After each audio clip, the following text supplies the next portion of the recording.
सभी भक्तों को राम राम। आज हम सुना रहे हैं बाबा के भक्तों का ऐसा किस्सा जिसे सुनकर पता लगता है कि प्रकृति भी बाबा के हाथ में थी।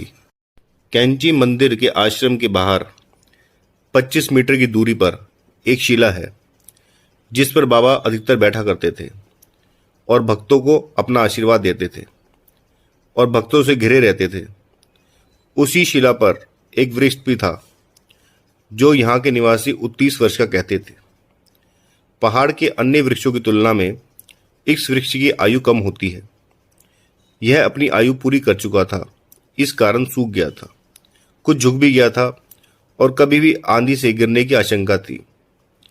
एक दिन जब बाबा उस शिला पर विराजमान थे, उनका दरबार चल रहा था, तो एक भक्त ने अपने भय को व्यक्त करते हुए निवेदन किया कि यदि उनकी आज्ञा हो तो इस वृक्ष को कटवा दिया जाए, अन्यथा इसके गिर जाने से किसी को क्षति भी पहुंच सकती है। बाबा सहज भाव से बोले, इसकी जड़ में गंगा जल डाल दे, यह फिर हरा भरा हो जाएगा।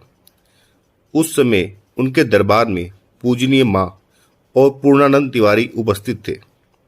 गंगा जल का संग्रह पूजा हेतु आश्रम में रहता ही था। माँ ने एक कनस्तर गंगा जल लाकर पूर्णानंद को दिया और उन्होंने पेड़ के चारों ओर जड़ में गंगा जल डाल दिया।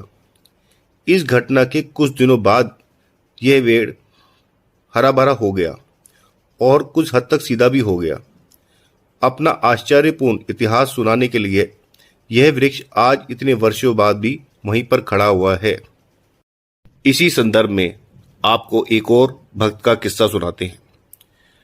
घटना बाबा के गांव अकबरपुर की है। वहां के निवासी श्री श्याम सुंदर एक दिन सवेरे खेत में सरसों बोने के लिए जा रहे थे। रास्ते में उन्हें बाबा मिल गए। वह उस समय लोटा लिए दिशा जा रहे थे। बाबा उनसे बोले, क्या लिए जा रहा है? उन्होंने सरसों के दाने निकालकर दिखाते हुए कहा, बाबा बोने जा रहा हूं।